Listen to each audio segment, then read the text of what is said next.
Oh my word, that was a terrible day. You deserve it. Go home and have a glass of wine, right? That's something that has been said to me multiple times in my career as a nurse anesthetist, or to stay in integrity. In the past, it's something that I have said to my colleagues, but not anymore, because I recognize that we have healthy coping mechanisms we can step into that are going to support us and keep us in this profession.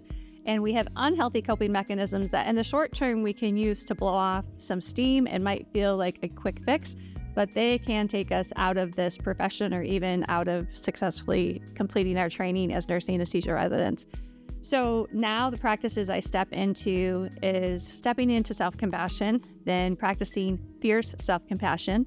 And out of that comes agency, or recognizing the power of my choice and setting some healthy boundaries. So quickly, what does that look like at the end of the day or at the end of a tough call shift or call weekend?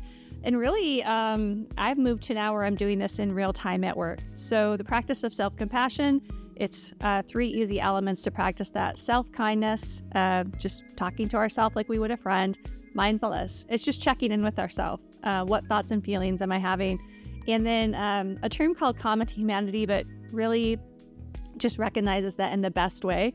We're not alone in our experiences. There are so many CRNAs and nursing anesthesia residents under the sun who have had very similar experiences to whatever just happened to us. So I'll step into that self-compassion practice usually with mindfulness. What thoughts and feelings are there? And I'm just using them as messengers. When I'm feeling this or thinking this, this is what I know to be true about myself. And then I'll show up as that kind friend. Oh my word, that was really hard, right? But I'm speaking to myself. Anybody would have found that difficult, acknowledging that I'm not alone in my experiences. And then just like a good friend would, asking, what do you need? And then out of that what do I need question comes the practice of fierce self-compassion. And I can step into providing, protecting, or motivating myself, which are the 3 elements of fierce self-compassion. Providing, I need rest. I need to take 5 minutes. I need to get a drink of water. Maybe I need to go home. Maybe this day is over for me. Maybe I need to set a boundary.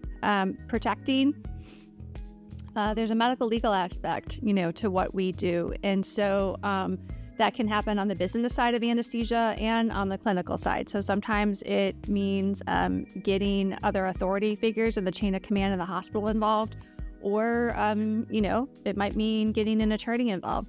Sometimes they just need some good motivation, like, that was really hard, but you did a really great job. And you can take a breath and leave whatever that hard thing is right here, are some of the ways I talk to myself. And then out of that fierce self-compassion just comes the practice of being clear that I'm in choice, right? Another word for that is agency. When we're clear that we're in choice, I'll step into agency and provide for myself, protect myself, motivate myself. And then, as I already said, part of that agency can be setting a boundary. And when I'm setting boundaries, it's telling other people not just what isn't okay, but what is okay. And it's about what I will and won't do, not about what they can or cannot do.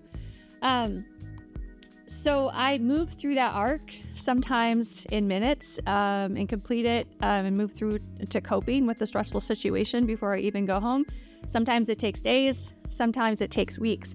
But that cycle is what I move through over and over and over again as a healthy coping mechanism to further my growth as a person and in this profession and provide me a sustainable way forward.